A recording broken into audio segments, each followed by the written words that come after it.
Okay, so I think I'm very happy to start this session off. This is something that I had been meaning to do ever since the start of this term, and I'm so glad we're getting to do this now. And incidentally, it's also timing in so perfectly with all the things that are happening around. Everyone, please join me in welcoming Sukanya and Aakriti, the fabulous duo who are leading and running the amazing magazine, which is called The Humming Heart. It is a fantabulous publication that does a great job in the independent music scene. And incidentally, they have just come out with a print edition, which is always a rare delight in these days to hold something in hand and be able to do that. And yeah, we're very, very happy to have them here. And the idea of this session, as I've been talking to all of you in the class, has been to kind of share different stories, different perspectives, different thoughts from people who are already in the industry on exploring various channels of engaging and interacting with different kinds of people around you. So Akriti and Sukanya both come with their huge bunch of experience from diverse backgrounds to come in and also talk about what they do together. So I thought it would be a perfect way for us to get to know them more individually, get to know more about what they do as the organization, and share their tips and tricks for you how you can um, use the opportunities to connect with different people around you using modes of writing. So I think the best way to start this would be for maybe between the two of you, you can choose who wants to start and talk a little bit more about yourself and your background so that everybody gets to know you more. Absolutely. Thank you so much, Megha. That was a lovely intro. Hi, everybody. Very nice to get to talk to all of you. Thank you, Megha and GMI, for giving us a chance to come here and talk to you about that experience. As Megha said, we are an Indian music publication, and we've dedicated the last few years to cover independent music from all across the country. Um, since we started AHH, we have witnessed the independent industry grow and evolve massively, and we've tried to grow alongside it. Both of us started out by writing personal reviews and interviews of artists that we thought were interesting back in 2014. And it took us quite some time to identify our voices. Uh, I'm assuming all of you are also dabbling with music, and I'm assuming a few of you are also trying to pursue music as a career. Just like it takes some time for a musician to learn and find their voice, their sound, it took us also quite some time to find it. Maybe we're still trying to find it, we're trying to solidify it. But in the last few years, we've tried to provide regular coverage of independent music on our website. We've done podcast series. We've launched a YouTube channel. And as Megha said, we just put out the third issue of our annual print magazine. So we would love to talk to you about all of this. We've obviously faced a lot of hurdles along the way. We've tried to overcome them. Sometimes we failed, sometimes we succeeded. So we would love to talk to you about our experience of doing this, and of course also talk about the artist side of it, how we've interacted with artists along the years, and how we've sort of decided what music to cover and what not to cover, how to write about it, how not to write about it. Like I said, this is still something that we're trying to figure out, and we're trying to find our voice, but would love to share our experiences with you. Personally, myself, both of us are huge fans of music. We became friends because we bonded over music back when we were in college, and then we were like, "Oh, let's write about it." So that's how we started. That's how we got into it. Then after college, I also started working with a distribution company called OK Listen, which also gave me a lot of perspective, a lot of insight into the music business side of things. I've been with them for over 5 years now. So yeah, in the last few years, I've been dabbling between these two things. Akriti has a more varied experience. Hi everyone. Thanks, Suganya. Yeah, so for me, I work in sports. Uh, when I after school I had the choice to make whether I want to pursue music as a musician. But kudos to you guys, because I knew that I could not probably give it the sort of dedication that it requires. So I I decided to pursue my other passion more, as professionally, which is sports. So I started sports writing, and I think the common thread between sports and music was writing. So that helped a lot. I think, I mean, if you can, if you are passionate about, if there is sort of an underlying theme, then you can go in different sort of fields as well. That's always an option. So yeah, so I pursue sports professionally, and Humming Heart is, it's not like, this is also pretty, it is professional. I wouldn't like to call it a passion project, because it's more than that for sure. But yeah, I mean, I'm doing two things, and very, very happy doing both, because yeah, I mean, we have limited time, so we might as well do whatever we like. Yeah, but to kind of pretty much covered how we started Humming Heart. It started as something just between the two of us, something to express our love for music, but it's developed into a lot more, and it's taken a while. We are still getting there, but at the end of the day, I think it's just about the different medium. Like mediums have always evolved, from print to websites, to newsletters, to podcasts, all of that. But the common thread has always been to sort of express. So storytelling and expression, I think, is what sort of what we all bond over. Yeah. So we would love for this to be more interactive. So why don't you guys just unmute yourself for a bit and tell us how many of you have read anything on AHH, on our website, anywhere, on any of our channels? Okay, let's start with saying how many of you know AHH? Let's start with exactly. Yeah. that. Okay. That's Few. fine. Yeah. And those who are not keeping their screens on, can you show with a virtual show of hand or not? Okay, so some of you know about AHH. All right. So, and who know about AHH? Do you have you read things on AHH, and in what format? Would that be print, online? Happy to unmute and speak. Happy to chat. Online, a couple of articles about recent singles and stuff. Great.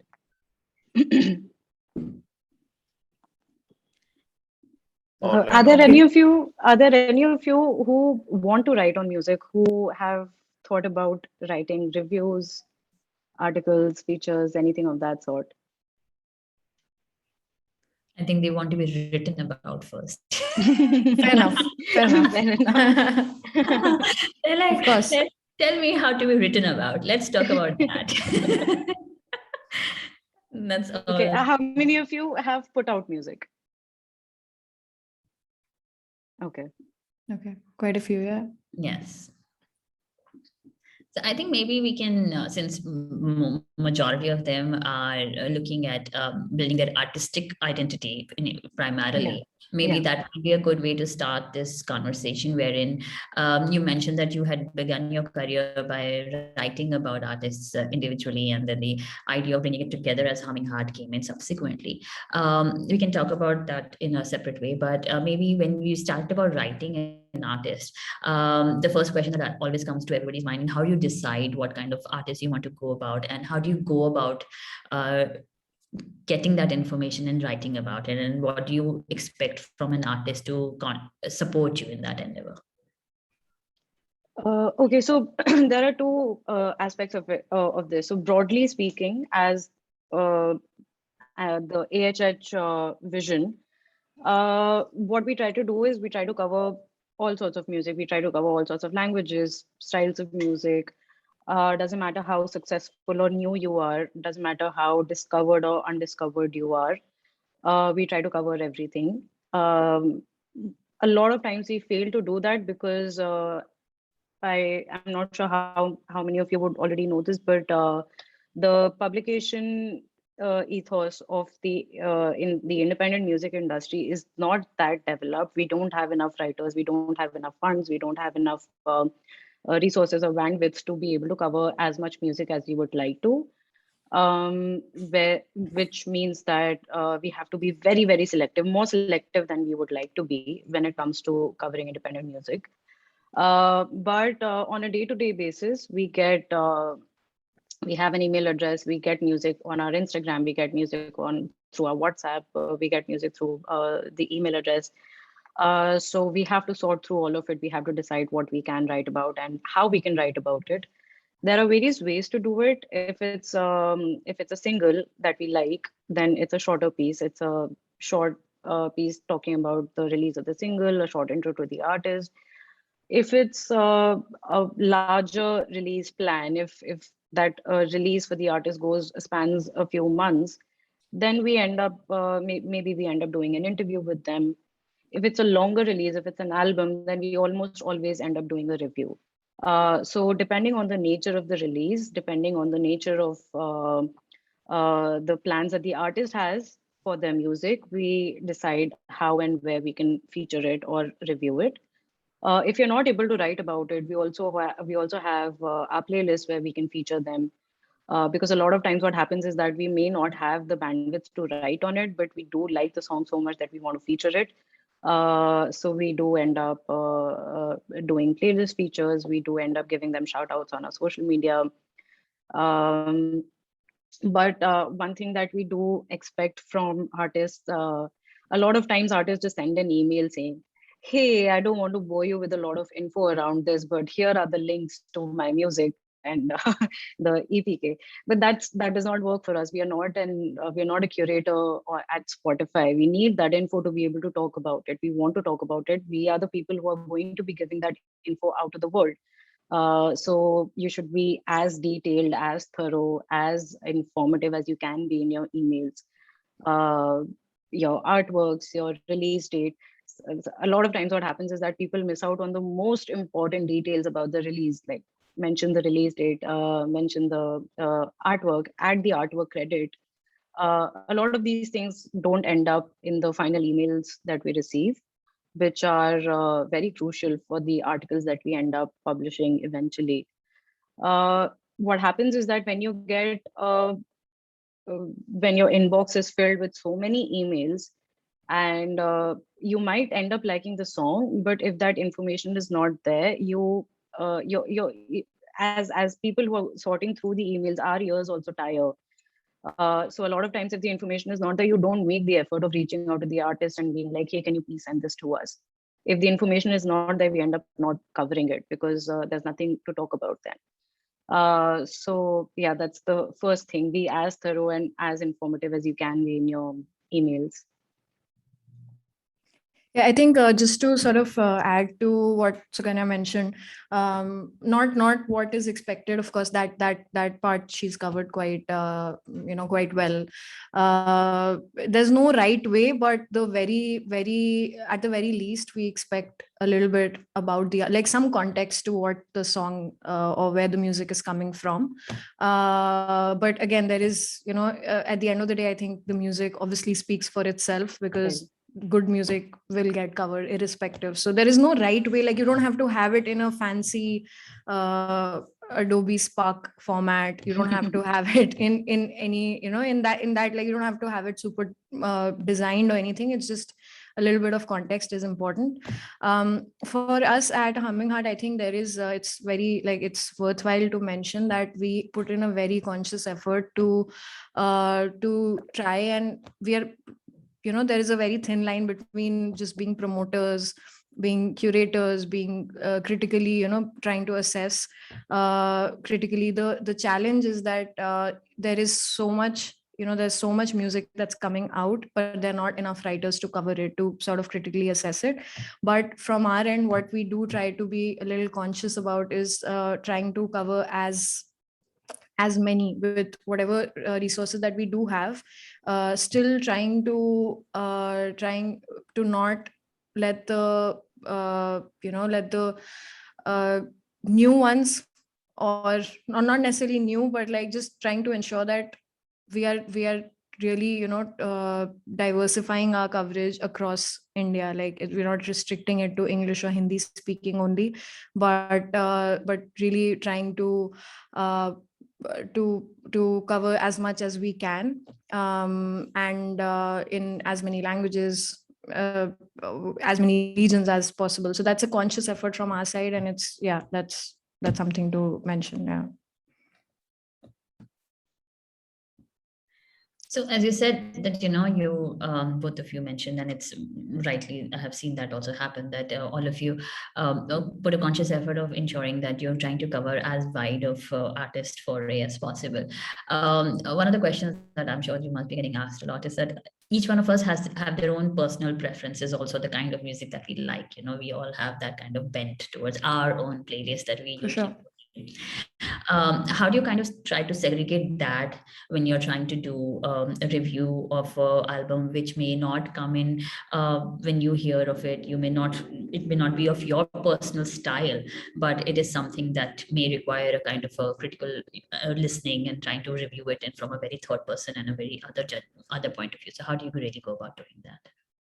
I think the again, it comes down to the number more years in this case, the better. Like we have for that purpose the writers themselves sort of they pitch the music that they like, and like for instance, I might not understand metal music that well, or the really I don't know that maybe electronic is not my go-to sort of genre, but we have the writers sort of also send in what they like and what they gravitate towards, and we have also identified those writers who either with a region, like for example a Tamil speaking writer would also have more of a near to the ground of the Tamil music coming out of there, or whether it's region or its genre.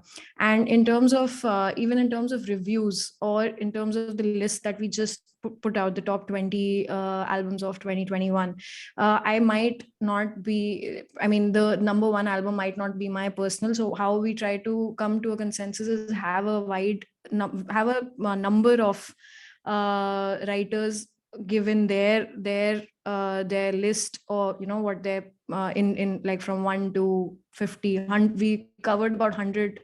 We listened to 100 albums this time to come to that 20. So of course, like Sukanya and my list will not match. We will not have the same people who we think should be number one. When we did it back in 2016, it was just between the two of us that it was Aakriti and Sukanya's top 20 albums maybe. But now we try to get that from everyone else, whether it's a review in a month or it's a list. So having a number of people do that, I think, is the best way to, and obviously being aware of it, that this is not our I think we are still somewhat lacking in terms of genre. We are lacking in the metal department a lot, but we are consciously trying to bridge that gap. Yeah, one of the main things and the toughest things to do actually is to get rid of this bias, which is inherent, which will be there no matter what. But as we go along, that's one of the things that we've tried to get rid of. That's also one of the things that we discuss with our writers, because Akriti and I don't end up writing most of the stuff anymore on the website. We have the writers who are listening to the music and reviewing the music. And that's something that we talk to them about, that you have to have a certain level of objectivity when you're looking at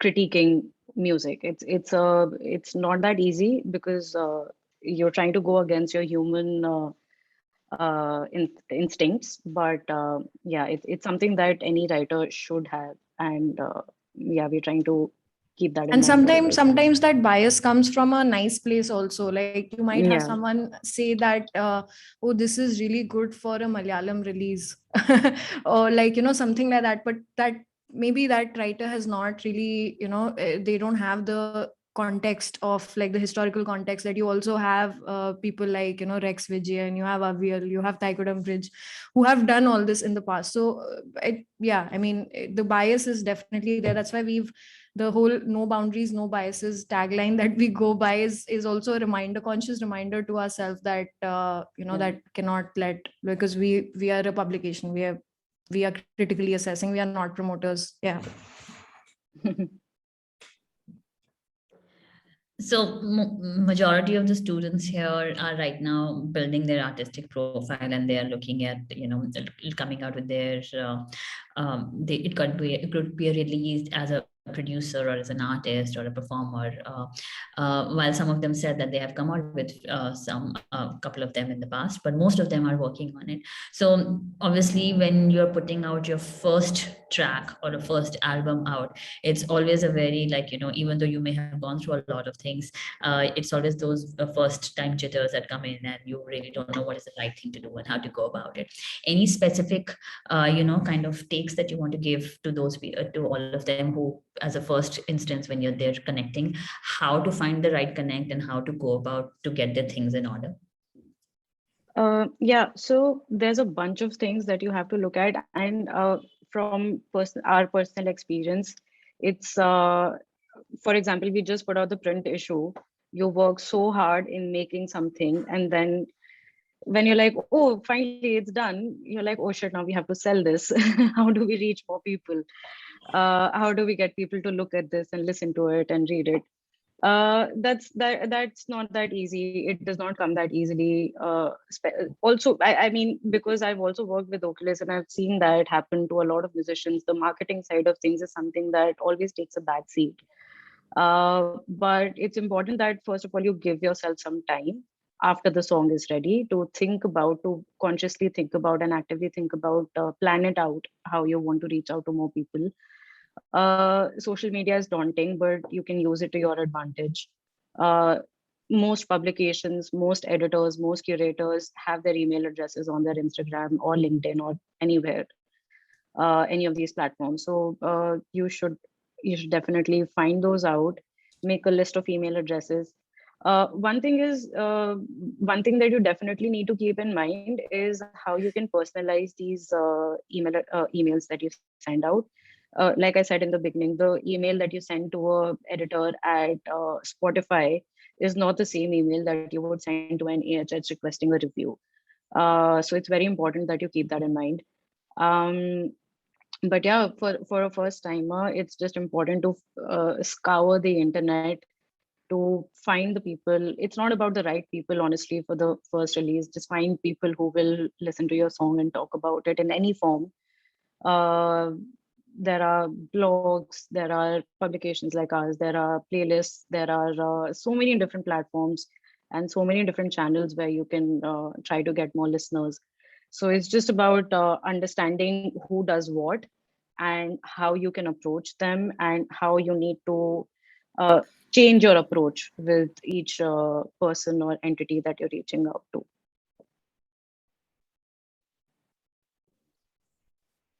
So, both of you, would you like to share some anecdotal experiences of some of the, you know, kind of interactions and engagements you have had with different kinds of artists? Let's say someone who's been fresh, and or someone who's been really experienced. You know, everybody has their own bunch of legacy or non-legacy that one comes with. So, any kind of experiences you would like to share with us?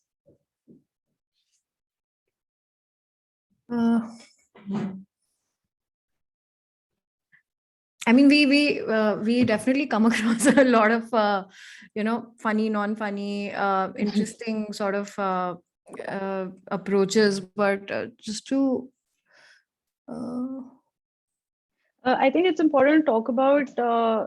Sometimes it's very refreshing, but sometimes it's also a bit the opposite of that. It's sometimes, for example, maybe we can take Swaratma as example. Swaratma is a very old, decade-old band, very popular, very successful. But they're the sweetest guys. They are the sweetest. Last year when they got the magazine. They made a 10-part Instagram story promotion that we never asked for. They were very sweet about it. So it's very refreshing to see that somebody that successful and somebody that popular would also do something like that. But there's the other side of this coin where there are artists who maybe have just put out the first song out there, and they expect the world. They want to be, and it's very easy to get swept away by it, because you see that on social media, and you see that, oh, this one got on this playlist and that publication and that article and this that. uh, in which case, but you have to essentially, no matter how big or small or new or experienced you are, it's very important that you stay grounded. And we've seen a lot of examples of that, and those are the best interactions, honestly. Yeah. I've seen that, as you mentioned, that you really cover artists in different ways, like sometimes in a short form or sometimes in a long conversation. When you're trying to go for a long piece, which is more conversational and interview based, how do you usually go about doing that? Now we have also sort of of course the longer features also are there. We are also trying to diversify our formats as well. Like now we do a podcast which is very openly inspired from Song Exploder, which many of you would know, where we get certain independent artists to break down their breakout tracks or their famous tracks. So now that we have sort of gotten here over 4 years now, 4 years, yeah. So we now at least have that sort of liberty to have different things be covered in different ways. In terms of how we decide that, it really depends on the artist's story. For example, someone like Dot, Aditi, she put out her debut EP last year, and she obviously, she had her breakout song in 2017, correct, on YouTube. And after that, she had so many requests to put that song out, but she was just doing YouTube. She didn't even have music on streaming platforms. And in between that, somehow that song also gets featured in Netflix, YouTube video, and then she puts out her EP. So now that's obviously a very interesting story of how where she has been all this while, how she has come together, like how she's taken out this music. So that demands more than just a review, where people want to know more about that. Similarly, so it really depends on people's stories. There was a very interesting album that came out last year called Navrasa, where I'm forgetting her name. I think Nisha. She collaborated with a bunch of artists, and she put out a fundraiser to create that album, Navrasa, on each rust. So it's a very interesting concept. So it really, it depends on what story, what background is there. If we can do something more. We interviewed Khwab, because over Nishant Nagar, he in 2020, like he took out a lot of interesting music. He collaborated with a bunch of interesting artists. So yeah, I mean, it has to sort of pique our interest and also pique the reader's interest, that they would go and would want to read, because short attention span, all of that. So people would want to read about these things. So as an artist, you can also that's why it's important to share that context with us, because maybe we know about Dot, but the rest of it we just know through the information that is being shared with us. So that's how I think we differentiate. Yeah. I think that was a very interesting story, because I think that's for everyone to get. It's a great takeaway that Dot had a debut release. So typically, you would expect a debut release to have like a song review or an album review coming out as a small piece, but if you do have kind of a story behind it, and there is some aspect to it which makes it intriguing, it can pique the interest of you of the people who are writing about it to delve into the concept also around it, not just the music. So where does the music fit into the context, and how did it come around? That storyline again becomes very important. That does not mean that you always have to have some kind of a wow factor coming around to make your music be heard and then feel that you're getting digressed from your creative path. But then that's something that makes it, if there is something that makes it stand differently and something that makes it stand out, would obviously be something that people would love to hear about and know more about. I think I wanted to segue into the section of haven't been able to read the magazine yet, but then I also saw there's a huge cover on F-16s, which are making a lot of sound these days. So how was that? How was it to do that? Because I know they're a very, very interesting band, and they have a lot of they're quite, you can't blink and miss them. Let's put it this way. So. Yeah, I think that their EP was one of the most anticipated albums for us, at least, and I believe a lot of their fans also share that sentiment.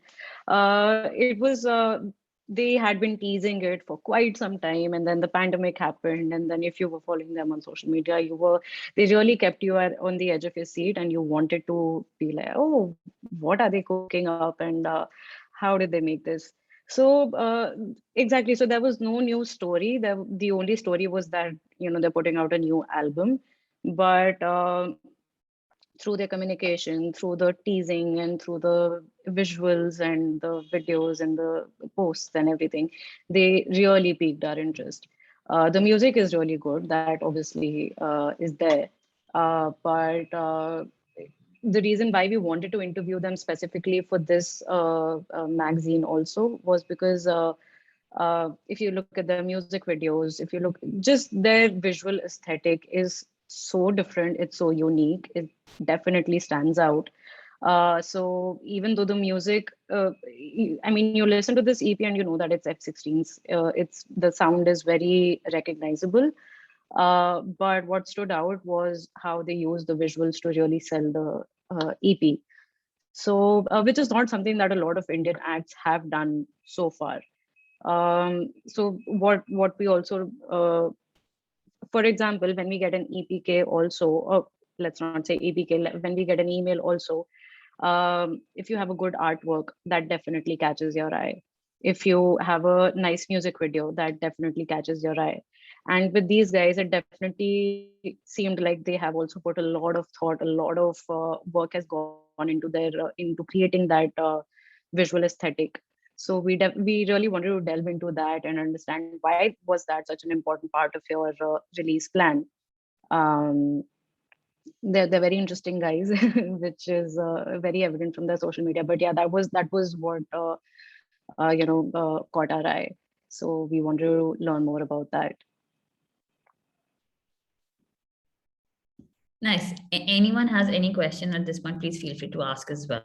While I might be having a monologue discussion with them, which I'm really enjoying, but anybody else also wants to get in, and please go for it, because see, that's a great opportunity for you all to connect directly with people who write about music, to check in if you have any specific questions which you may be feeling hesitant and don't know where to go and talk about it. I mean, you may want to do it now, or of course later on, if you want to connect with them personally also, that's also fine. But should there be someone at this point of time having anything, feel free to shoot. Yes, Sanjana, please go ahead. Hi. So I wanted to ask, I think there's something called an artist fund, right, that you guys do.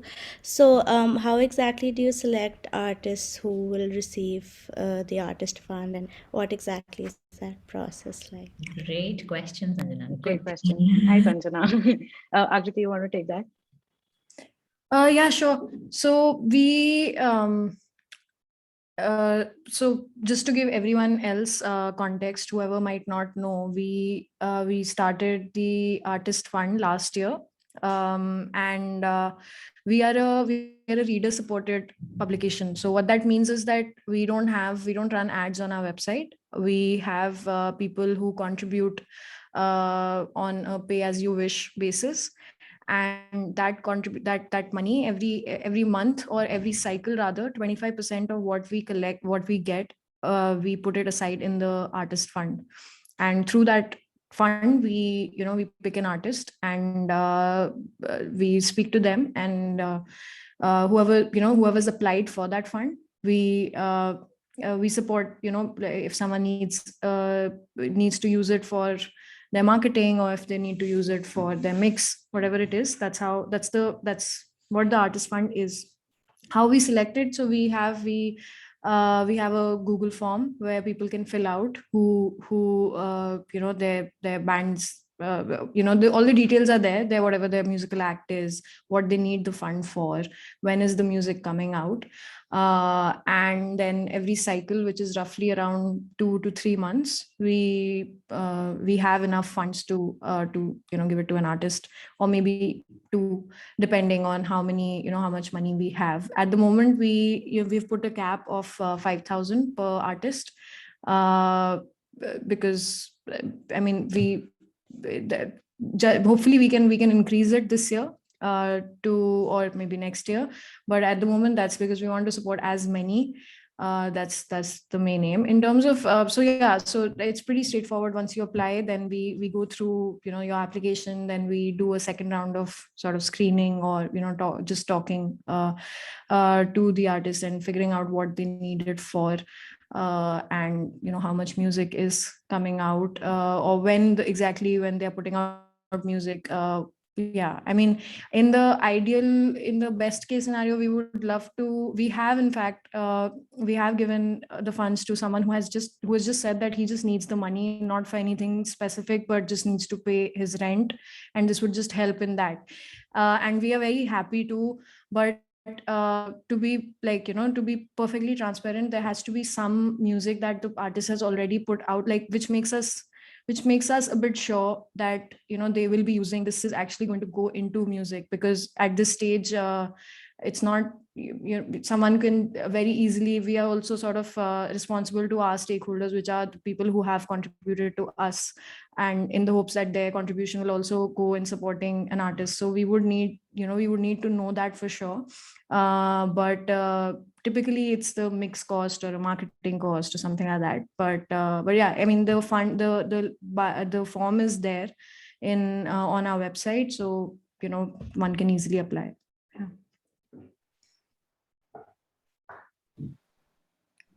Does that answer your question, Sanjana? If you have any follow ups or anything of that sort? Yeah. No, thank you. Okay. Thanks. So I wanted to ask also on one more aspect of you also sometimes take on some collaborative initiatives as well. Any specific you'd like to share? How do you go about that, and some of it that have really worked well?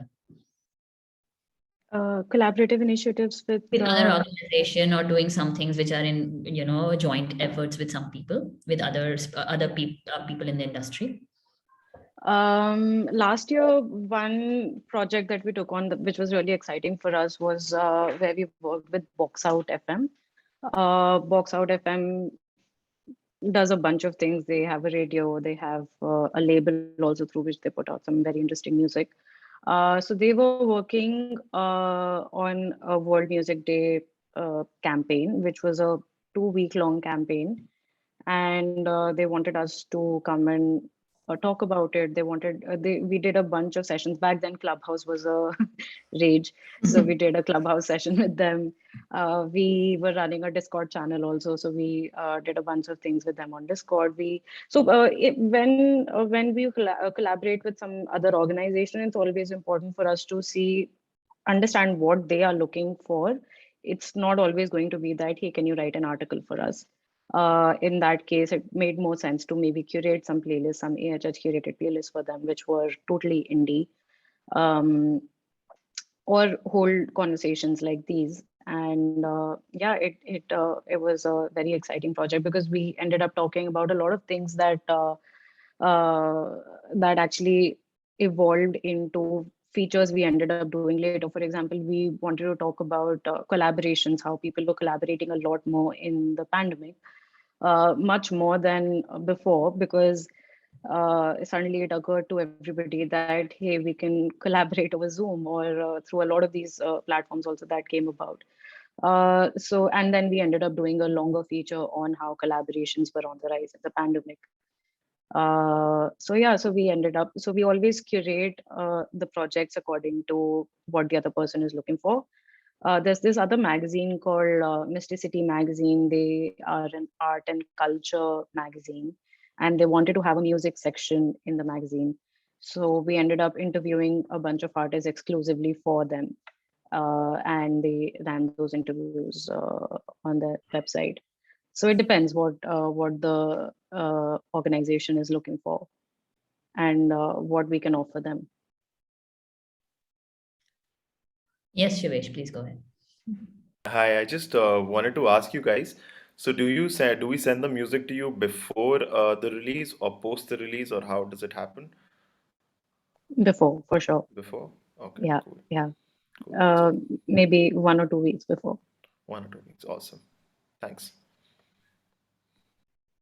It usually helps, I think, Shivesh, just to continue that conversation, that you kind of create kind of create a private link of the music that you're about to do, and you share it out with people that you would like them to review formally as part of this or for other people, because as Sukanya and Akriti both mentioned that quite, and specifically I think in the last couple of years there's been a lot of music coming out from all sectors and all sections of the country. So to be able to be reviewing it and coming into the radar of even filtering it, one needs to give them that kind of Time. Yeah. frame so that they align with, let's say, your when your release is happening, because these days you want the buzz to be around when you are releasing, and you need to have that marketing campaign sorted out for you. So trying to have them in alignment of that timeline of yours, you need to give that kind of time to them to come back to you in that order, so that it aligns for you to, let's say, when you're releasing it, then maybe 3 days down the line you get a review from EHS. So it just coincides and helps to boost up your thing. Correct me if I'm wrong. Yes, absolutely, absolutely. In fact, traditionally speaking, when music was sold in stores, the whole point of reviews was that the review can come out on the day or a little before the music is out, so that the readers would know, "Oh, this is what the album is going to be like, so let me go and purchase a CD or a vinyl." It happens the same way for movies also. You read reviews so that you know, okay, this is a movie that I'm going to pay a ticket, buy a ticket for. It's obviously streaming has changed all of that, but the basic idea remains the same. Why should somebody stream your music when your music is out? That's when you get the most traction, and that's when you want people like us to write about it. So ideally, you should send it before. Yeah. And a reminder on the day when it's released won't hurt. Yeah. Just Yeah. that, after 2 weeks that, okay, my music is out today or my music video is out today. So yeah, that helps. Thanks. Thank you. Thanks, ma'am. No worries. Anyone else has any question? Okay, so then in that case, I would like, obviously, I would like to know more about what your plans ahead are, because it's interesting to see, we are all in a digital space, and for you to come out with a print magazine was amazing, because it really brings out that nostalgia of also how to hold this up, and I think this is now becoming more like a once in a while kind of a thing, rather than doing it on a very monthly or a fortnightly basis that it used to be otherwise. And Akriti also mentioned earlier on that the forms of platforms of communication and engagement also are growing as we are going along. So how are you seeing things moving going forward in the next year or so? Any specific thoughts or plans that you have that you'd like to share with all? A few things. The print magazine is definitely not going to be a monthly or fortnightly thing, but we do want to increase the frequency. So far, we've done 3 issues and they've all been annual issues, but we are toying with the idea of maybe making it a half-yearly issue. So maybe 2 of them come out every year. But we have to keep in mind that it's very difficult to get people to not go on their screens, to take their attention away from screens and look at a print magazine. So we want to make it into a product that people would want to buy and want to own and want to read, which will take some time. Which is why, while we would like to increase the frequency, we are just trying to evaluate all of those options and see how much we can increase it. That's one thing. The other thing is that definitely we are trying to diversify the medium. We are trying to do more videos for our YouTube. We are trying to do more podcasts. We love doing podcasts, so we want to do more of those. Um One of the main things which we discussed earlier also when we began is that we want to continue to cover more and more of the music that we have ended up missing out maybe in the past. We want to find more writers. We want to identify and work with more writers so that we are able to cover different languages and different styles of music. Like Akriti mentioned, metal, hip hop, um, and languages from all across the country is something that we're trying to expand our coverage of. Besides that, we're also trying to see how we can expand our coverage of the business side of things. We feel like that even with the few publications that we have, that side of things is completely not spoken about or not discussed in this way. So we want to talk about that side of things. We want to see the tech developments, the innovation that's happening in music, and we want to talk about. We want for people, for new musicians, for musicians who are just trying to get their hands into dip their feet into the water, how for them to understand how the business runs and what is happening in the business, and not just your okay, these are the do's and don'ts, but also give you a proper understanding of the hows and the whys and the whens of the business. So there are these two aspects: the diversification and the tech and business side of things is what we're trying to expand the coverage of. But like we said in the beginning, for all of this, we need more writers. The main agenda is going to be the first step is going to be to find those people that we can work with, to find the writers, to sort of inculcate the culture of writing about music and reading about music, and then maybe from there we can start expanding.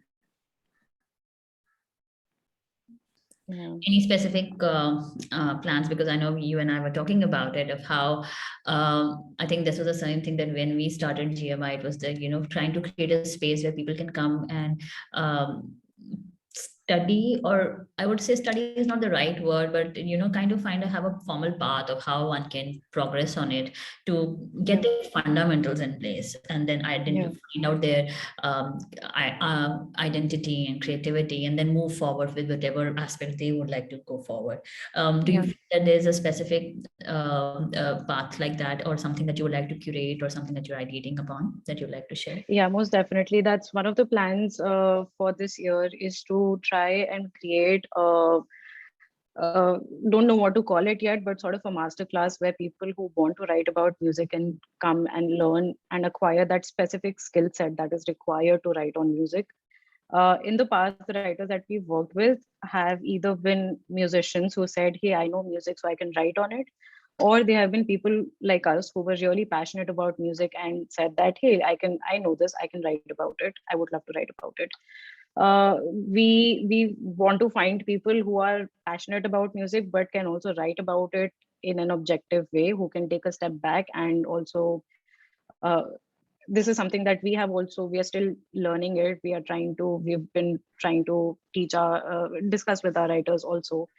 But so to build that skill set is something that for which we require professionals. We want to bring writers, we want to bring experienced writers and connect them with people who would be interested in writing on music. because only once we do that will we be able to build the culture of reading about music, and then we'll be able to take those steps further.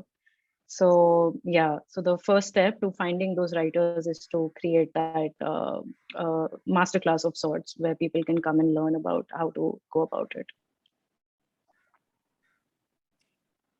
Sounds wonderful. I think it's going to be something exciting because I think there's a lot of space for creating these kind of avenues for people to learn these kind of skills, which are very hands-on, which are something which are more to do with one can choose to do something.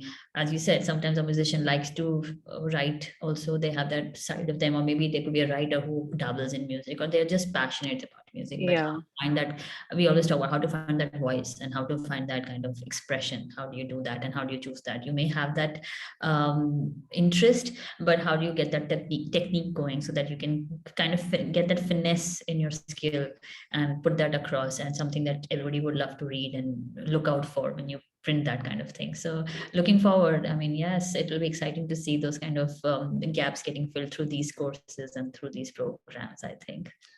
One of the few things that I forgot to talk about is, and I don't know how many of you would remember, but a few months back, Tarun did a couple of listening session series for his music. And in fact, Humming Heart collaborated, and Aakriti specifically, I remember, I could not be there in person, but she was there to have the conversation with Tarun when that session was done in person at one of the cafes in New Delhi, South Delhi. So that was interesting to see, and maybe Aakriti can share a bit more on that. How even though it's a publication which does more of the print and the writing side of things, that was kind of a collaboration that you chose to do, which was an in-person event, and to engage with audience and interact on that with an artist to do that. So how did that happen, and how did that come about? Yeah, I wanted to mention that when we were talking about Box Out and the magazine, that we also collaborate with specific artists. We can, or we have the potential to. So that was really interesting. I think we snuck in the window that things were okay, and people were okay for to go and meet in person and be together. So I think Tarun was going to be launching the vinyl of his record, and we are big admirers of his music. We really do. We have liked everything that he's put out, and there is also sort of a in terms of, I think, what he tries to express through music in terms of the tonality of it, the aesthetics of it, and also that he's very passionate about certain things like climate change and all of that. So those values obviously matched quite a bit. It was a very interesting event. It also, when COVID has just in 2020, when everything just shut down, we had Sukanya, I think, briefly mentioned the Discord server, which we started as a place for online listening together, where we could have an online community of listeners, and we heard an album every single day of an independent artist, and we kept that going for like about 7-8 months, and this was our first opportunity to do something like that in person with an artist. So a lot of artists did come for the online listening, and it was beautiful. It was really nice. But to have that sort of an opportunity to do that in person, be with the artist, ask the same questions, also look at everyone's faces while they take in the music, and on something like vinyl, which even like it's just a beautiful experience to be listening to music in such high quality. So yeah, it was really nice. It happened. I think it was quite serendipitous for us, and it was a good event with great music. Yeah, I just wanted to bring that out and highlight that, because sometimes we feel that connecting with people who write about you is the only way to do that, is to write, but you can explore interesting ways of engaging and collaborating. So with and finding those kind of expressions and medium and those channels to do that. So times are changing, times are innovating. There is no kind of dearth of opportunities or the options. There's no kind of restrictions on the kind of things you can explore to connect and communicate and engage. It's, I think, all about how you find those ideas and how you find that wavelength to connect with people, to have that same thought process and that vibe, and take that forward. So those I felt that was a very interesting one, because it broke the notions of how a publication is primarily involved in just writing about you, but they can talk about you even in a live setup, in really talk,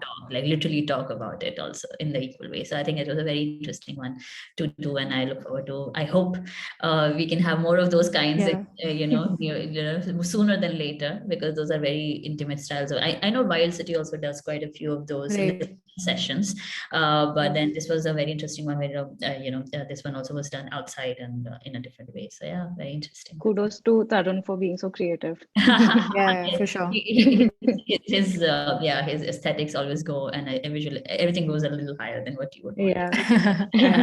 So it's always fun. Absolutely. But yeah, that's where I think you find an artistic expression. How do you engage and connect, and you find that kind of voice to find to communicate with people, and do that in person, around, through writing, online. Finding those kind of media. And I think that's what you were trying to express and share with Sukanya and Aakriti here. It's been wonderful, chatting with you both here, and it's been a joy to do this on this platform. Originally, actually, the plan was to have them on the campus. Hopefully, we can do that in the next term in person, and probably do it through an event, collaborative event, to do something. So yeah, let's keep talking. Thank you, everyone. Is there anything else that anybody would like to share or talk about before we wrap up? Because I know you have another class to go to, quite a few of you, but anyone quickly, anything? Or we'll share the connects of both Aakriti and Sukanya with everyone. Also, they are easily find. You can easily find them as well. So as you just have to keep your ears and eyes open when you want to find and look for something. Just find those modes of getting those kind of information, and it's all there. You just have to be good at finding it. But no, we're not going to keep it discreet. We can, if they're okay with it, we'll be sharing. Absolutely. The print copy is there with us at the campus. We are getting more also. So the next time when you come to the campus, you'll see them in the lobby. Wonderful edition with amazing features. Some of my favorite people also, covered in different ways, and some very interesting trivias and knickknacks also coming along. So very, very beautifully done thing. But thank you so much, both of you, for taking out the time and speaking with all of us and sharing your experiences and some anecdotal advice. I hope everybody found this session, something from this session to take away, if not everything. But I look forward to such conversations again, and I look forward to connecting with you both to find more ways of working together. But thank you so much, both of you. Thank you so much, Megha. Thank you, everyone. All right, everybody, have a good day. I will see you around. Thank you, guys. Bye. Thank you.